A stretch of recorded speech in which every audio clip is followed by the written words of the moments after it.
I met Cory for the first time. I have no clue when. We were talking about this earlier, and I couldn't honestly remember when I met. So we figured it was just via email when I was doing Slashdot stuff and he was doing boingboing stuff. So you're not here to listen to me talk. You're here to listen to Cory talk, so I'm going to let him talk. Cory Doctorow, everyone. Thank you. Thank you very much.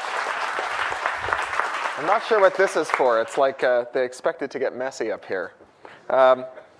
Hi, I'm Cory Doctorow, and I'm unemployed. I write novels, and I used to work for a great organization that I'm still a fellow of called Electronic Frontier Foundation. I'm happy to see so many EFF shirts, including one of our ill-starred red shirts in the audience. I told them, you know, don't you guys watch Star Trek? Red shirts are a bad idea.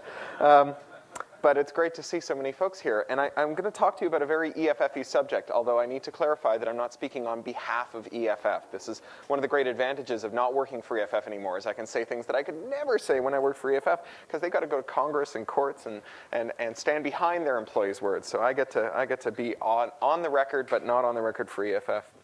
So I think that the internet's a good thing. I suppose that's a relatively non-controversial statement here, although from where we sit in terms of our foreign and domestic policy, some days you'd never know it. Because it seems like we focus a lot, domestically and abroad, on the power of other American industries to balance out our trade and to keep us in our admirable state of incredible world-topping wealth. But we tend to give short shrift to the internet. And I think the internet does, in fact, create a lot of wealth in this country. And not just wealth for people who have an employee stock option program with a stock traded on NASDAQ. I think that it creates wealth for people whose businesses are only incidentally related to the internet. You know, people who travel cheaper thanks to Expedia and therefore have better businesses and are able to spend their money more wisely. Businesses that sell stuff thanks to search. Many of you, I'm sure, have read Battel's great book, The Search, in which he describes, among other things, a guy who runs a plane charter outfit whose business is kind of spread in a thin Gaussian layer all across America, but whose airplane is in Florida. And he couldn't possibly take out little classified ads in every newspaper in America, nor could he run national advertising, but he can buy a Google AdWord. And so because the internet exists, he's able to create new wealth in this country as well.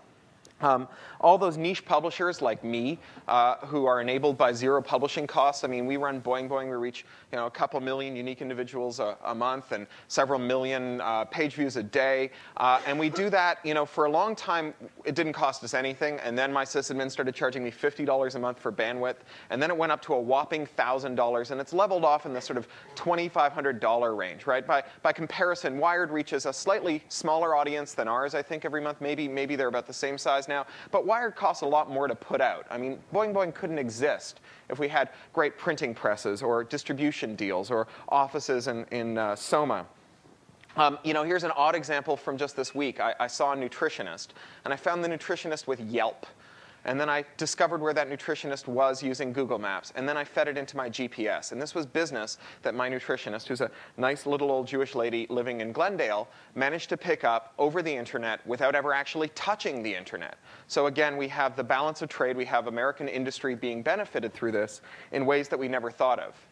And yet, this is the country that gave us the Digital Millennium Copyright Act. This is the country that proposed the Induce Act that would make it a criminal act to induce copyright infringement. That is to say, to do something that might lead someone to commit a copyright infringement if that person was later found guilty. This is a country in which our chief torturer and selective amnesiac Gonzalez recently proposed that attempting infringement should bear both criminal and civil liability. This is the country in which Perfect 10, the decision that just came down, held that this company should be held liable if it has actual knowledge that something in its index is infringing and should have to go through and police thousands of images in its index to figure out which ones may or may not infringe on copyright and take the bad ones down, investigate these claims that they get, and so on. This is the country that has, in fact, declared war on the internet at the judiciary and at the legislative and at the administrative branch. So how do we get here? How do we get to a place where our country's immune system is attacking itself? And I think we got here because of three words. Those three words are the information age. for a long time before we actually lived in an information age, we predicted an information age. It makes a kind of sense in the same kind of inevitable sense that you get out of something like Web 2.0. It's a nice, catchy term. We all know that there's a web. We all know that software goes 2.0. We can put those two together and we'll go, oh, we'll get a new web. There's probably an opportunity there. In the same way that we had all lived through or knew about the industrial age. We knew that there was information technology. We knew what the industrial age meant. We could stick the word information in that description. And we go, well, there's clearly going to be an information age, and it will probably precipitate all those incredible changes that the industrial age precipitated. And we just need to figure out how to make that part of this country's domestic and foreign strategy, its economic strategy. Otherwise, we could be left behind as all those pre-industrial countries that were great powers before the Industrial Revolution were left behind. So we had a kind of nebulous, free-floating anxiety. Like, what is it that, what's this cool information age thing that all these kids are talking about? You know, how can we get on the information age bandwidth? So we turn to our world's least qualified prognosticators, are futurists. So the way that we predict the future is much the same way that we assemble the past in our mind. We have things that we know. So in the case of the past, it's those bits of selective information that our brains have bothered to store. And then we have these black holes, which are these things that our brain didn't bother to store. In the case of the future, the things that we don't know for sure will happen in the future. And we try to fill in the black holes using the things that we know and whatever else happens to be lying around. Well, what's lying around? The present. We have lots of the present. We have an infinite supply of the present lying around. And so when we try to predict the future, we take shovel loads of the present and we throw it into the future. So, you know, we had science fiction writers writing about slide walks because they could look at sidewalks and they could look at roads and they could look at faster travel and they could just shovel the present into the future and go, in the future, sidewalks will slide, they'll go fast, and it'll be the primary means by which we get around. And can anyone remember just how weird the world was before the Segway was invented? Wasn't that amazing? I mean, just in a few short years, the whole world's been turned upside down by this revolutionary technology. This idea of pervasive television, you know, of TVs all over and following us around and beaming themselves into our eyes, and how we would all watch TV and how the networks would rise in stature and importance, become real kingmakers. You know, this is a recurring theme of sort of 1970s science fiction. Orson Scott Card, in his book Ender's Game, which many of you I'm sure have read, posits a futuristic Usenet on which all of the world's great ideological battles are conducted, and in which the winners end up governing the world, right? Because clearly Usenet was going to be the future. But we didn't predict Google. We didn't predict boingboing. We didn't predict Ask a Ninja. We didn't predict Make Magazine. We didn't predict Book Crossing or Expedia. We didn't predict Yelp. We predicted the e-book, right? The thing that my publisher says the world's worst ratio of hours spent in meeting to dollars generated is the e-book, right? Because it would act just like a book, except it would be e. And you know, so we have to have a lot of arguments about what e means in this context. And it's not ecstasy, as it turns out. It's in fact a great deal of misery. So we spent a lot of time focusing on how the publishing industry could remake itself by releasing bits to the general public, but almost no effort and almost no energy examining just how incredibly efficient publishers could make themselves by adopting information technology. That just kind of happened, right? The Morlocks, people like you and me, laboring in relative obscurity, turned publishers around and made it possible for them to increase and improve their bottom line using bits that had nothing to do with selling bits. So my publisher, Tor Books, publishes a first novel almost on a weekly basis. The way that they can do that is they've got their publication costs, their setup costs so low. Not the publisher of this book, sir, a publisher of a different book. My novels are published by Tor. My short story collection is published by Avalon. They publish their distribution costs, their setup costs are so low that they can do a first novel and break even on like 4,000 or 5,000 copies. Right? Many authors have that many relatives. So what this has done is it's created a new revolution in the kind of economics of publishing, and it has nothing to do with ebooks, except in some instances in promoting those physical objects. So we focused on as for the information age on those businesses that were built on selling information, because it kind of makes a kind of first approximation sense. If you have an industrial age, it's about selling the industry, and if you have an information age, it'll be about selling information. Well, what businesses do we have lying around here in the future that we can shovel into our conception of the or in the present that we can shovel into our conception of the future that are based on selling information? Well, we have Neil Stephenson's movies, microcode, and music, right, and 30-minute pizza delivery. So we have this business, we have selling software, we have the film industry, and we have the music industry, and clearly, as the information age matures, that's going to take over all of the industry in the same way that odd corner of what used to be the agrarian society, the blacksmith, eventually grows to overtake all of the industry that dominates the industrial age. So someday we'll have an information age in which our present-day industrial equivalents of the blacksmiths, the people down in Hollywood, will someday take over the future, and they'll drive our whole world. And they'll make up the balance of trade, and they'll ensure that we continue to be this dominating world power in the decades to come. And they fundamentally ended up abandoning manufacturing and the other great American industries to do this. They did this through international trade agreements like the WTO. So the WTO basically says, we will convert our economy to a developing nations economy, right? A developing nations economy, or what we used to call a third world economy, is one in which you export lots of raw goods and someone else adds a lot of value to them with industrial processes, and then you import them back. So you export your sugar cane, you bring back Coca-Cola. You export your lumber, you bring back chopsticks or packing crates or what have you, or paper. That's what a developing economy looks like, and that's more or less what we set ourselves up to do. What we said is we're going to drop all of our trade barriers through something like the WTO, but we're going to make it up by creating a new kind of trade obligation on our trading partners. So if you want to sell us Happy Meal toys, we're going to take all of our raw materials and ship them to you, and you can turn them into Happy Meal toys. And if you want to sell them back to us, you have to sign on to a companion agreement to the WTO called the TRIPS, which is the agreement on copyright.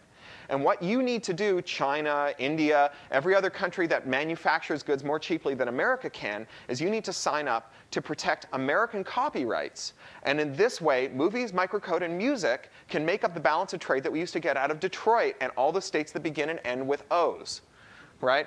Where all the great American manufacturing used to be. And this is how we ended up with Walmart and the big box stores of this country filled with consumer goods sold at a price that we couldn't even have dreamt of a decade ago, 15 years ago, that are now kind of such a problem that we're drowning in them. We essentially have type 2 diabetes of the landfill, where we don't even know how to get rid of this stuff. I mean, you ever see those people? Sometimes you go to these bad entertainment industry parties if you live in Los Angeles, and they give away blinged out memory sticks, right? And because obviously you want to make a memory stick out of something that's going to last 10 years because no one will ever need more than 128 megs of RAM, right? It's like, Apple, the last time Apple made this mistake was with that 20th anniversary Mac, the one Bang & Olufsen designed. So you see them sometimes hanging on people's walls still as a kind of, it's like a stone axe, right? You can't even fit them with, you need a special, no longer manufactured Ethernet adapter to actually get them onto a network, although they do have a whopping 56K modem built in, and they were designed to last for the ages, right? And of course, for a while, we did have the ancillary benefit that they were lovely CD players. Do you remember when music came on CDs? They were useful during that period, and today they're the world's loveliest boat anchors, right? So this is why today, I think, if you buy an iPod, we know how to make devices out of materials that can last more than a week, right? But if you buy an iPod and you stick it in your phone for a day, and you bring it out, it looks like it's been in a rock tumbler for a month, because Apple and everyone else wants to have essentially ephemeral equipment, because it's heartbreaking to take something that's still mint in package and throw it away in 18 months when it's completely obsolete, right? When it is your 56K modem. So we thought that we would make up the balance of trade with information, and that we would bring in these Happy Meal toys, and that we would have a kind of unparalleled era of posterity as a result, right? That we would have the best of both worlds. We would continue to reign over the world's economies and to call the shots, but at the same time, we would have unparalleled access to manufactured goods made by people whose labor conditions and whose salaries were so low that they couldn't possibly enjoy the quality of living that we were to enjoy and that we had historically enjoyed. And so this is why sober-sided lawmakers who previously had decried the entertainment industry as an unending font of sewage and corruption to our children have suddenly embraced it as the one wholesome American industry that we must protect at all costs on the international stage. I had a funny meeting at Warner's Records a little while ago, and they said, we were talking about the strategy, the public relations strategy of around suing children for downloading music and how they could possibly salvage that. And I said, well, I mean, I don't really know, but I can tell you at least two things that you should stop doing because no one takes them seriously. And one is when you deliver the message that the record industry really cares about downloading because they worry that American children are growing up with the wrong values. Right? It's a really hard thing for the people who gave us sex, drugs, and rock and roll to suddenly turn around and tell us that what they really care about is that kids grow up with the right values, so that when they listen to their gangsta music about drugs and beating up women and shooting people, and when they listen to the latest generation of psychedelic music that glorifies dancing all night while taking mind-altering substances, that they still maintain their moral center of not downloading music. And the other one is, stop telling people that you're in it for the artists. Because we all have gotten the message that you're not. I mean, at least be honest about it. But suddenly we have these lawmakers demanding justice for the recording industry. And they're doing it both in domestic and in foreign policy. So in domestic policy, I mentioned Induce. I mentioned Gonzalez's recent floater of this trial balloon for criminalizing attempted infringement. And then we have on the foreign front, we have this series of international agreements that we're bending other countries to. For example, Russia just signed on to a free trade agreement with America. And this free trade agreement requires them to license, inspect, and police all optical presses. So Russia, which just fought Glasnost to get rid of press licensing, has been forced by America, which in part fought the Revolution of 1776, to establish freedom of the press, to police and license its presses. Right, to establish state control over the production of information in order to protect our interests abroad. And America, and they're not the only one. Chile, Singapore, Canada is in the midst of arguing about the free trade area of the Americas. That's where I'm from. Europe came on board through its accession to something called the WIPO Copyright Treaty that was written by an American copyright apparatchik, a guy named Bruce Lehman, who worked for Bill Clinton. Excuse me, and so on. All over the world, we're doing this. And the fact is that it doesn't seem to actually be achieving even the nominal goal, the submerged goal of preserving American industry abroad, because I just don't think that there is enough money in police academy sequels to make up the balance of trade that we used to enjoy from manufacturing automobiles. I just don't think that we can, in fact, establish enough copyright laws abroad to protect enough of the American industry to grow it to the size where it'll make up the balance of trade. I think, in fact, we need to pursue other strategies. Now, the first thing we need to stop doing, or we need to do, is stop hurting ourselves. And the way that we've been hurting ourselves is by undermining the American public, and particularly people who use and enjoy and innovate with technology. We need to stop punishing them. So one of the things that we've done with our copyright law is we've established a regime in which the 70 million Americans who are file sharers are presumptively criminals. And what this means is that they no longer enjoy any due process rights, any right to privacy, or any of the other rights that we historically enjoy as citizens of a free state. So to give you an example of how extreme this can be, in Lessig's Free Culture, he recounts the story of a kid who was a computer science student, I think at Swarthmore, who maintained a piece of free software called Flatlan. And Flatlan does what you guys do. It's a search engine. And what it does is it indexes all the public Windows shares on a campus network and makes them searchable. Among the files that it indexes are PowerPoint slides from profs and lectures as MP3s from profs and course materials and data sets and MP3s of top 40 music and movies that haven't even been released in theaters yet and copies of Adobe Photoshop, right? Just like you guys. If I want to find a copy of Spider-Man 3, I don't know if you saw this stuff about how the movie industry found 42 people camcordering Spider-Man 3 and shut them down and clapped them in irons. I did a little check before I came down. I typed Spider-Man 3 torrent into Google. It's not hard to find, and they're screeners, and they're like 250 people in the mesh. So Google is providing exactly the same service that this poor kid was providing. The difference is that he didn't have great lawyers on his side at the time. And so when the record industry came after him, they came after him because he was a downloader. How did they know he was a downloader? He was an American college student. Of course he was a downloader. Could he dispute that he was a downloader? Not with a straight face. Any forensic investigation of his hard drive would find all kinds of things that he was guilty of downloading without permission. But they targeted him because he was writing search engines, not because he was downloading music. And in the settlement that they got out of him, they got his life savings, and then they asked, but did not ultimately receive due to bad publicity, they asked him to change majors because they didn't want any computer science students graduating who had his outlook on life. Right? That's what it means to live in a world in which everyone is presumptively guilty of something. So back in the Soviet era, lots of people went to the Gulag for various actual crimes, but the crime that they were charged with was black marketeering by and large. There's actually a beautiful book called Homemade of Soviet-era inventions. And these are things that people made because they couldn't get anything in the shops. There's an entire chapter devoted to things made out of forks. Right? Because one month there was nothing in the shops but forks. So there's like toasters and chairs and desks and school books made out of forks, right? So everyone was a black marketeer. You knew that everyone was a black marketeer because you can't live on forks. So what would you do when the shops only had forks? Well, you'd buy your potatoes on the black market.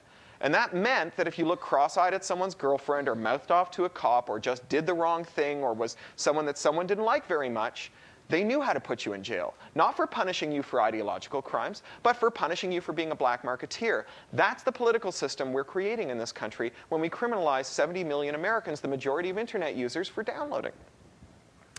So in addition to doing this, we're undermining businesses that do in fact contribute to the balance of trade and do in fact help on other American businesses like this one.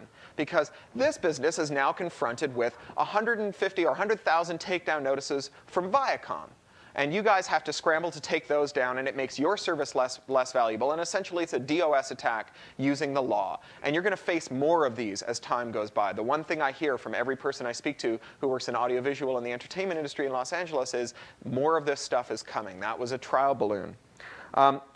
It's also not paying artists. I was at Universal Music the day that the settlement for my MP3 came down, $50 million to Universal. They were all high-fiving each other, literally high-fiving each other and doing touchdown dances in the halls. And I asked how much of that money goes to the artists. Well, none of it. Of course none of it goes to the artists. How much of the money collected from the 700 Americans who are sued for downloading music and settle every month goes to the artists? Well, none of it. So none of this pays artists. And none of this accomplishes the nominal purpose of copyright, which is to promote diversity. So before we had copyright, we had patronage. You were allowed to make art if the king or the pope thought that you'd make something nice. And that meant that we did get some very nice frescoes, and every now and again someone banged out a good ceiling. But for the most part, you didn't get a lot of cultural expression. For one thing, you got very little art that criticized the king or the pope under that system. So one way that we improved on that system is by turning copyright into an industrial right, a pseudo-property right that could be sold to industrialists. So that meant that if you could put together a syndicate of industrialists to back your work, in other words, if they thought it would be profitable enough, then you could make it. And this was a great flowering of expression, because it meant that all of a sudden you weren't merely dependent on the whim of some plutocrat, but rather on the hard-nosed business sense of syndicates of investors. It wasn't perfect, but it sure beat the hell out of the king told you could make art, so you get to make art. But now we've entered a world into which we have reconverged on the patronage system. So most of you, I'm sure, have heard of DJ Danger Mouse's Grey album. This is the album where he mashed up the White Album by the Beatles and Jay-Z's Black Album and produced a really fine piece of music. It had no real commercial potential. He didn't sell it. He gave it away. He pressed 3,000 copies and distributed them to critics who hailed it as very important and exciting. It was traded for free on the internet. No one who heard it said, well, having heard this, I no longer need to buy any Beatles records. It wasn't taking money out of Sir Paul's pockets. But EMI went after them. And he went after them and he said, this art doesn't have the right to exist. Right? Make this art go away. Now, I recounted this story at a European presidency event in London with an EMI executive in the room. And she said, wait a second, you've got it completely wrong. Yes, we censored this piece of work off the internet. Yes, we made it disappear to the best of our ability. Yes, we stopped him from expressing himself. But we subsequently hired him to make other art for us. Right? So the Pope said so he was allowed to paint the ceiling. Right? His problem was he was painting ceilings without the Pope's permission. So some of you are probably musicians. You probably do a little, sound mixing in your basement, or make a little electronica or what have you. Most of you have probably sampled something sometime in your life. If you want to work samples from commercial music into your compositions, and you are signed to a label, it's really easy.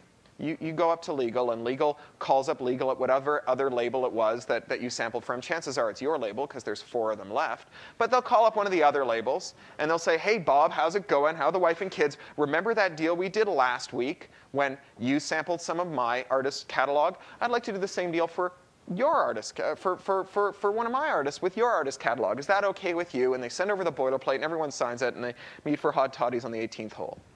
Right? Now, if you're not signed to a record label and you want to sample music, and you call up the label and you say, I'm a 12-year-old child in Decatur, and I've just sampled some Beatles music. What do I need to pay you? Not only would the price, could you get it quoted, be completely out of your price range, but no one's going to quote you a price. Right? It's literally impossible in that situation to make art. So this disastrous strategy of ours has not only not achieved the economic purpose of helping us protect ourselves in the information age, it also hasn't served the democratic purpose of broadening cultural expression and participation in the cultural sphere. It's not paying artists, and it's not paying off for America. So we're chasing an impossibility here.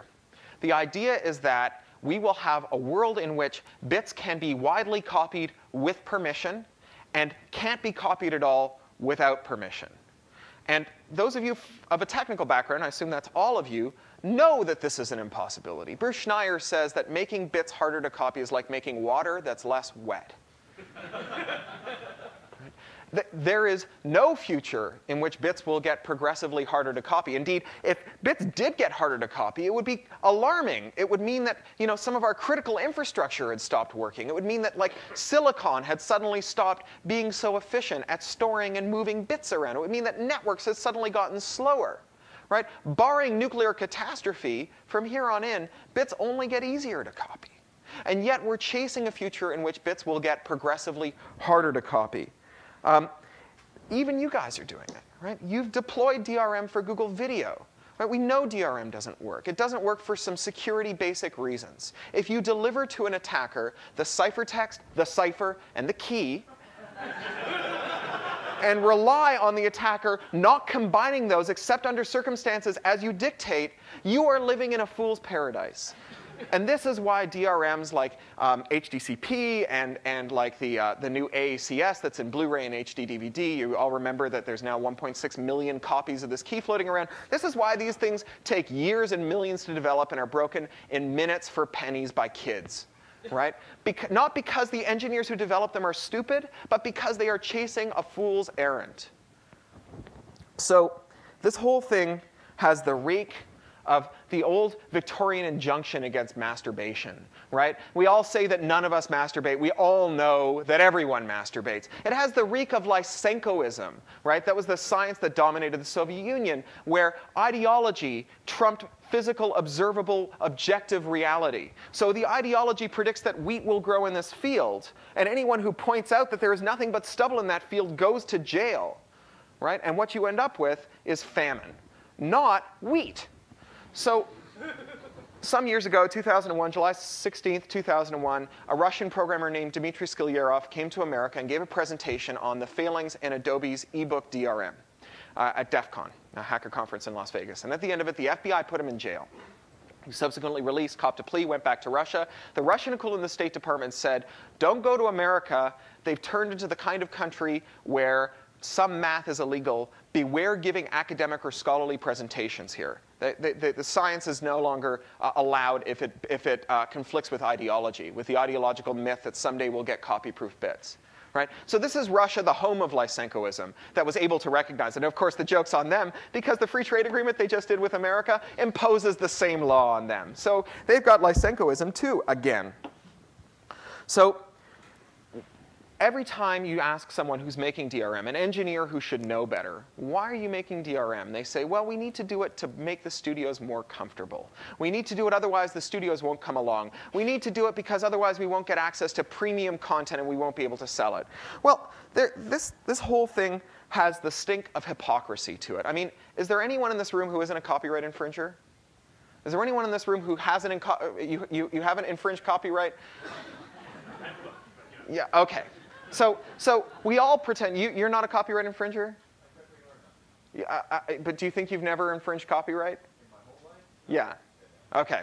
So we all claim that we're not copyright that copyright infringement is something that happens to other people. We all, as engineers, design systems to contain those copyright infringers. And every one of us, after preaching from the pulpit about the dangers and evils of masturbation, goes home and abuses ourselves under the sheets. Right?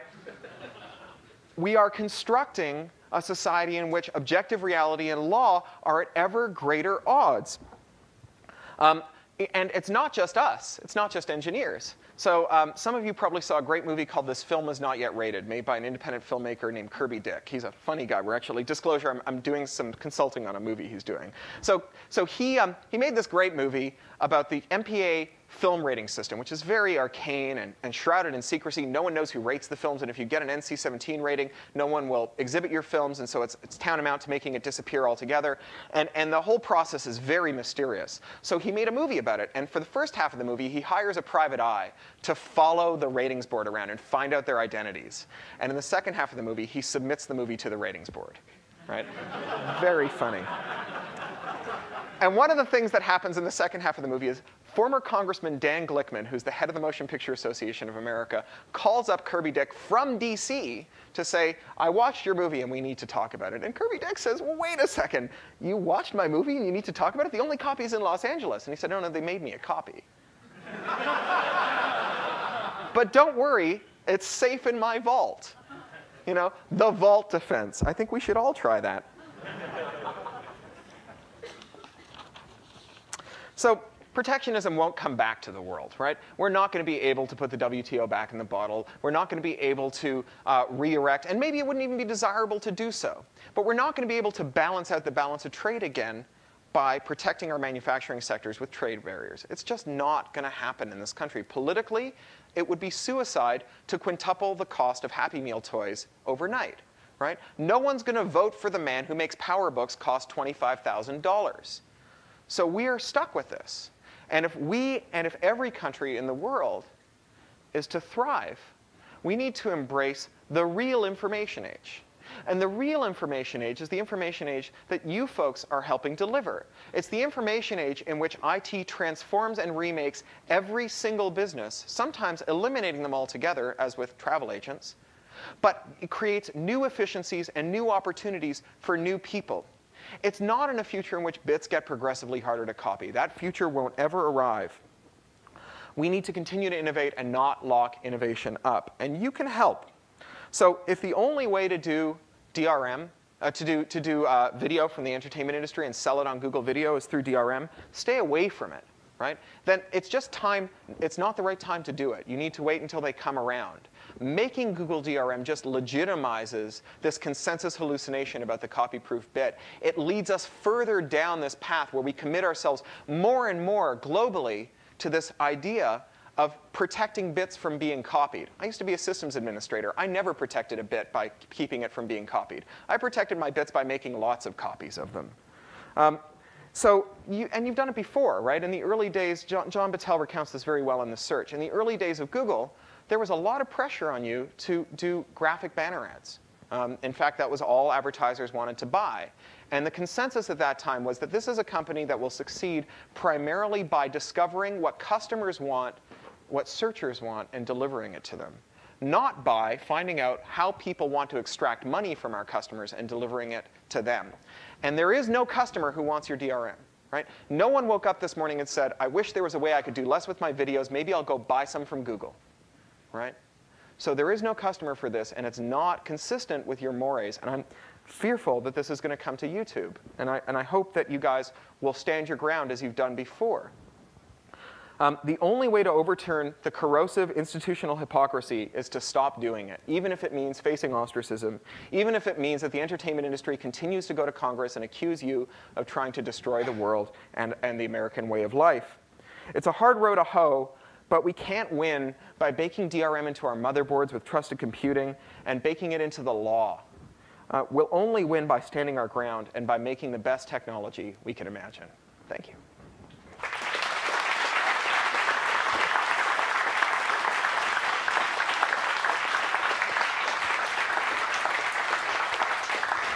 So we have like 20 minutes for questions. I guess there's a mic to help the video pick it up, if you could use that.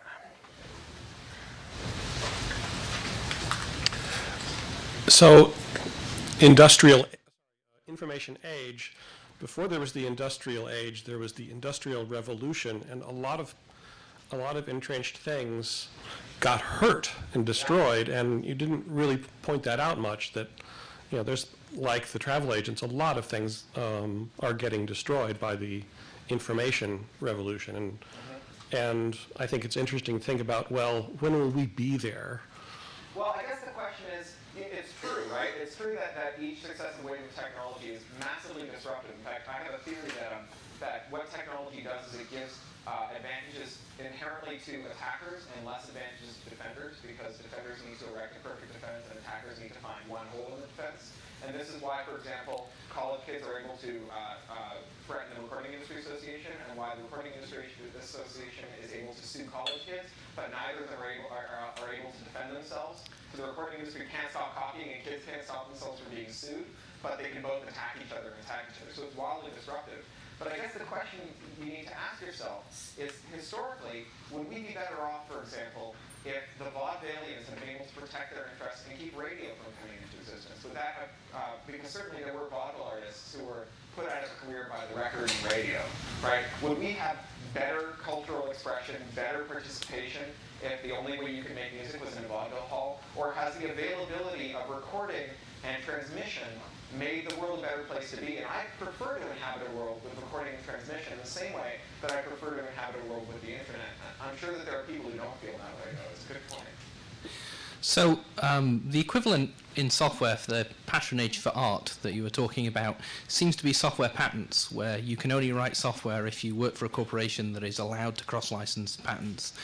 But your ideas for DRM is just walk away from it and refuse to participate. What would you say to do about software patents? I think you need to join Electronic Frontier Foundation, frankly, or Public Knowledge, or both, or all the organizations that are working on this. Because we really desperately need patent reform. And I don't think I think that this is, in fact, what we need to worry about with DRM, is that eventually it becomes so baked in. Like, I helped scuttle a European effort called NavShip that was going to require DRM in all set-top boxes, and would seek as a policy matter to eliminate unencrypted material from the general sphere. That is to say, non-DRM material from the general sphere. And luckily we have Creative Commons, which 160 million works created by God knows how many authors in 4 years are licensed Creative Commons. And I was able to go to them and say, these are European authors whom you are subverting by doing this, and we were able to hold that back. But that's where we've gotten to with patents, and it's worse in biotech.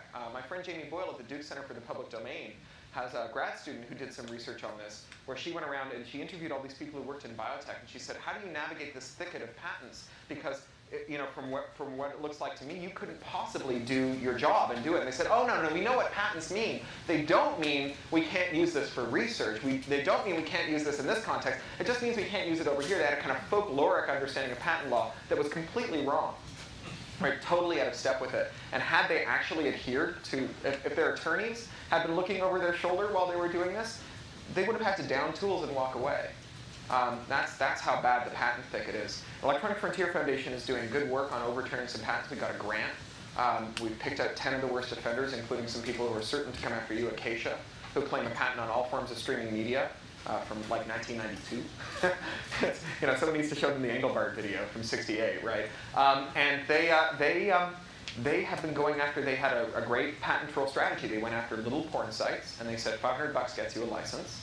And that's less than it costs to ask a lawyer if you should give them $500, so they give them $500. And they went to medium-sized porn sites and they said, $10,000 gets you a license, and by the way, here's 200 people who are your competitors who've acknowledged the validity of our patent by taking licenses out for it. I think one way to do it is to disclose instead of patenting, because I think that gets you the same defensive value of patenting, which primarily the defensive value of a patent is not being sued or winning if you get sued for patent infringement. But I think ultimately we need deep legislative change on software patents. So do you see a connection between the impossibility of stopping people from copying bits, and so the futility of trying, and the impossibility of stopping people from growing small plants and then doing various things with them? I do. Yeah, I think the war on some drugs is very, very connected to this. And we've seen how well that's worked out, both domestically and abroad. It's been an unmitigated disaster, and it hasn't made junkies healthier, and it hasn't made our streets safer. And I think that there's a real comparison here. And I think that any time you criminalize something that people do, that everyone does and that everyone has a sense is right, and you criminalize it, you force them to pretend that it's wrong, that you end up with this very deep institutional corrosion, and I don't know how to fix it apart from not buying into it. Yeah. So you spoke about how a lot of countries are kind of left out of the fray when it goes from industrial age to information age, or when you change ages, countries get left out, and we're trying to prevent that. But then you talked about how big this trench is that we seem to be digging. I don't particularly see the really the media and the entire patent industry in America just kind of acquiescing, just be like, oh, this is okay. Like, it's going to take people getting really, really mad and doing a lot of stuff. I don't even know if you can ask a public corporation, especially one of this size, to do what you're asking it to do. That's like saying stay out of China. Well, it's a nice idea, but we got to do business. And so I guess my question is, how do you see that playing out? What do you see being an event, or what style of event do you see having to take place to make this change? Or do you see America just not really, if we keep going this direction, like, who's going to be taking our place? Because obviously someone's going to say, well, enough of what they're doing. We're going to do it the way that it ought to be done. So it's a multi-part question. So the first thing is, how does a publicly traded company justify not courting the entertainment industry? Well, I think that you can start by saying it's not a profitable business, right? Selling DRM video is not working out for anyone online. You look at it, and it requires you to do things that undermine other ends of your business. I mean, it's kind of like Sony opting not to release Walkman for the first 8 years of the MP3 revolution, instead releasing these kind of shadow Walkman, these crippled Walkman that no one actually wanted, and that ended up basically scuttling their Walkman business and handing it to Apple. So you have to ask yourself, is your future the future in which you make progressively more money from progressively more copyable bits? Or is it the future in which you somehow get, through from step 1, make bits harder to copy, step 3, profit, without a step 2? Question mark. I think that you can make a good case to your shareholders not to do it. Now, as to who will pick up the slack from us, well, my fear is that it would be someone who was authoritarian or totalitarian. I don't think that the internet is inherently liberating. I think that the internet is liberating because people have used it for liberation. And I think that the internet, I mean, some of you probably remember a time in which university students would get their Whole Earth cards with their identity on it that said, do not spindle, bend, fold, or mutilate. And they would write this on badges, and they put that on their own shirts, and they would say, I'm a student. Do not bend, spindle, fold, or mutilate. Because at the time, the computer stood as the symbol of universal tracking and oppression. Right? That was how people thought of technology, as the thing that was going to be used to track your every movement and control your every action. And I don't think that that's inherently impossible with technology. I think it's entirely possible. We have a Manchurian DRM lurking in most of our computers in the form of the trusted computing chip that awaits an operating system to switch it on. And I think that it could be very, very dangerous to us if it goes long enough and if it's pervasive enough once it gets switched on. Yeah. You profess sympathy for the artists who get sort of left behind by, I guess, the deals that the media conglomerates get by suing, the college kid downloading music, which sort of makes me think that your real problem with the current system that we have isn't really the principle of the content creator having right to their content, so much as the practice of the system creating these sort of robber baron media conglomerates that you describe. And so I definitely sympathize with you for describing what I think everybody in this room agrees is a huge problem. But I'm not really clear on what your solution is and what sort of content creation distribution will look like in the post-information revolution. So how do we fix the fact that authors aren't usually the villains here? It's usually the corporations that aggregate their copyrights. And how do we resolve that? And isn't that the real problem? I think that there's some truth to that. And there are lots of interesting specific proposals around for solving it. The one that I really like is Tim Wu in a recent paper. He's just got tenure at Columbia Law. He's a Lessig protege, and he does a lot of work on spectrum law in DC. Wrote a recent paper called Copyright's Authorship Policy, where he talks about how copyright inherently ends up selecting certain kinds of authors as producing lawful work and certain other kinds of authors as not producing lawful work. That as an industrial policy, what we really want is to encourage all kinds of authorship and be as neutral as possible in respect of authorship. But for example, the laws around sampling end up selecting for artists who make music in a certain way, right? If you're the Beatles, you can work in a few bars of someone else's song in the middle of your song, and that's lawful. But if you're DJ Danger Mouse and you lift 3 seconds of the Beatles digitally and put it in your song, that's not lawful. So there's an authorship policy that we made. And Tim identifies as the biggest problem, this problem, the fact that copyrights are so aggregated that it's easy for a group of people to hold out, right? For all the movie companies to say, no movies on YouTube until you give us DRM, right? Because it's only 5 companies. They can agree on that themselves. And so he says what we need to do is diversify decision-making in copyright. And he proposes that authors should have the right to authorize derivative uses of their works in the event that the putative rights holder hasn't made that derivative work. So in other words, if I write a book and there's a filmmaker who has made a film from it and has licensed that from me, I would have an inalienable right to subsequently license you to sell it, split it out with them, in the event that they refuse. I didn't have to, but I could. And Tim's idea is that this really diversifies things. It's the kind of answer that only a copyright professor could love. But it's also an answer that addresses head-on the real problem, which is this great concentration of decision-making about cultural participation.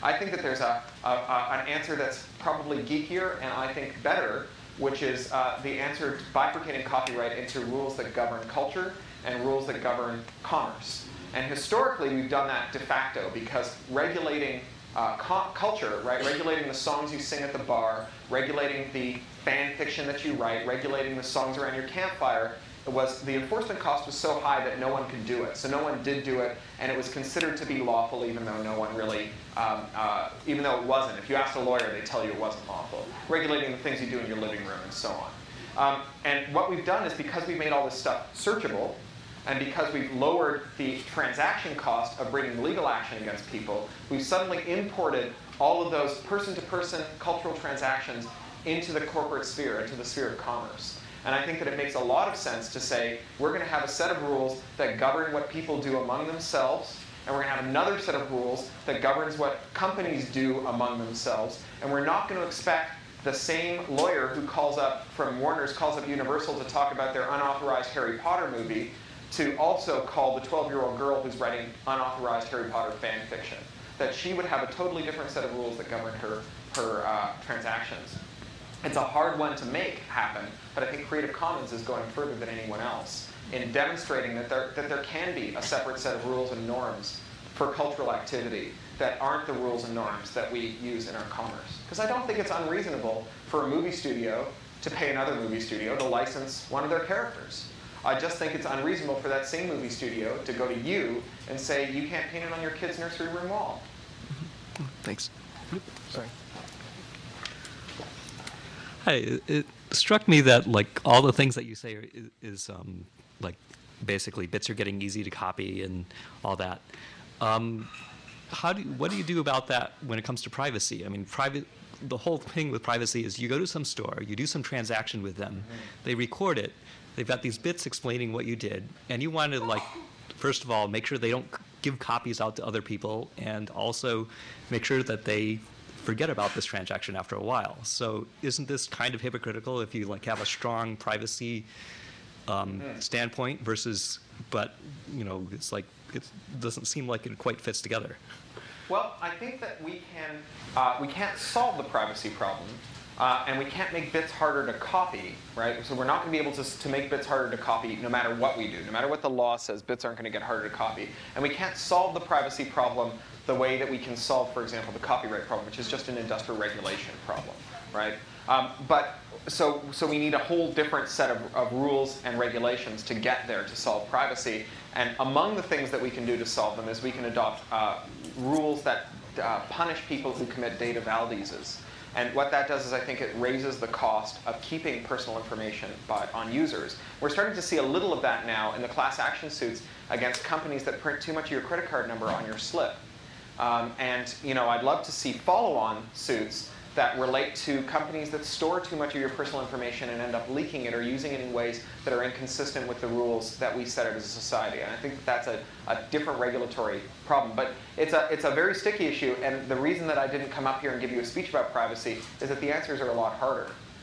So I wish I could give you a better answer. I'll tell you one thing is I don't think we're going to solve it by making trusted computing as a means of keeping our information private. Don Martin, this is Bill Gates' best example, right? He says, well, we'll have trusted computing, and it will be the thing that keeps a receptionist at a hospital from leaking the fact that you have HIV.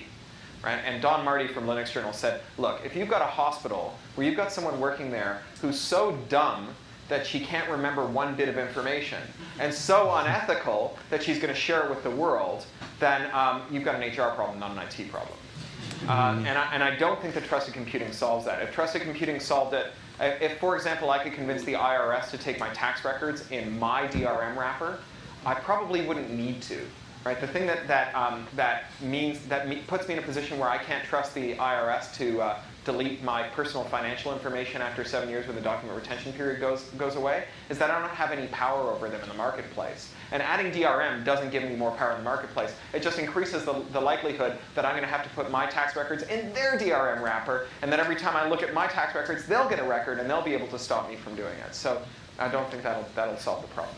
Well, it seems like there's something we can do here. Like, one of the problems with privacy is often privacy violations are inadvertent. Somebody loses a laptop, something like that.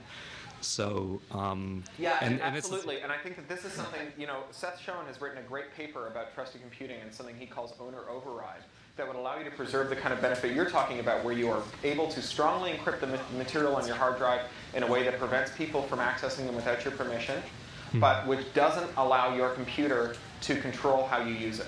And basically, he suggests a kill switch that lets you dump the contents of protected memory into unprotected memory while you're seated at the console.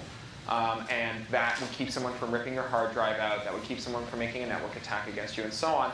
And projects like BitLocker, which is Peter Biddle's use of trusted computing to do really good hard drive security, would still persist in an owner override world. So if you Google owner override, you'll find it. Okay. Thank you. You mentioned many things that don't work. One of the things that you mentioned is DRM, and the other thing is making everyone a criminal from sharing files with each other. So what would you propose that does work, if assuming that you want to somehow limit the extent to which people can freely share music and movies and everything? I don't think that works. Right? I think that it's sort of like saying, so in the Marconi era, the people who made records wanted to redesign the radio to make it harder to broadcast unless the people who were receiving the broadcasts had paid an admission fee, right? They wanted to send Marconi back to the drawing board. Essentially, they were undergoing a Napster transformation. They went from a world in which they could control 100% of the use of their records to 0% of the use of their records. And the way that you got access to a record was by having your local 8-year-old do something arcane with technology, build a crystal set, install Napster. It's all the same thing, right? And I don't think that there was a future in which radios would get progressively worse at diffusing music. So instead, what we did is we arrived at a solution that benefited people, aligned all of our interests when we diffused music over the radio waves. And that was advertising supported model, but it was supported particularly by a blanket license that allowed anyone to broadcast anything, provided that they paid a monthly fee. And when the DJ dropped the needle, he didn't have to have his lawyer call the publishing company's lawyer, the record company's lawyer, at $400 an hour to negotiate whether this was going to be a 10-cent or 15-cent airplay. That they just paid a flat fee and away it went. Terry Fisher at Harvard has written very good material about a blanket license for the internet that could be paid by ISPs or other entities, schools, corporations, or individuals that would give them the license to share music, and that would enrich the artists based on statistical surveys of what was being shared. And not by spyware, but rather by looking statistically at what was being shared in the same way we statistically look at other kinds of airplay data, like the Nielsen ratings, and dispersing that to artists. And the devil's in the details, but I think it's a much better answer. At least it's plausible, right? It's plausible to say there are people out there who would happily pay for downloadable music, right? Napster did that famous survey where they found that their audience was willing to pay $15 a month for ongoing access to Napster, and the recording industry said, sorry, we're just not interested in any amount of unlimited access to music. It's just not on the table. It's reasonable to think that there are people who'd be willing to pay. It's reasonable to think that there are artists who'd be happy to get paid. And it's reasonable to think that we could use the same structures that we use now, tweaked for the 21st century, like collecting societies and statistical sampling, to accomplish that, as opposed to believing that it's going to get progressively harder to copy bits, which is basically like believing in entropy reversing itself. You know? So would you basically tax every bit that's transmitted over the internet? At all. You would ask you would offer to ISPs a deal that they could opt into that would allow them to advertise that their service came with unlimited access to all the music ever recorded if they paid $3 a month per customer or $5 a month per customer. So in the absence of such a deal, it would still be illegal. Mm-hmm. Yeah, sure. But I think that the whole problem with enforcement is not just the cost of enforcement, it's the cost of compliance, right? When you find the right balance between how much you charge and how hard it is to get there and what you get when you get legit, and what the penalties are, then you find most people opting in. It doesn't have to be perfect, right? In the same way that Google doesn't have to find me every single result when I search for, directions to my nutritionist. It just needs to find me one nutritionist that's good enough. And this doesn't have to catch everyone who downloads music. I mean, people who are 18 to 34 are time-rich and cash-poor and will always find mechanisms to evade any payment system. People who are 34 and up are cash-rich and time-poor and will always opt into systems that allow them to do this. And deciding that we're going to not offer the 34-plus people and the lucky rich 18 to 34-year-olds whose schools or other institutions will pay for them the opportunity to pay in order to ensure that we exact maximum revenue from kids whose only source of income is pocket money is cutting our own throats. Right? Yeah. Well, yeah, last question. I did have a question, but I think it would take too long, so I'm just going to say thank you for coming. Not at all.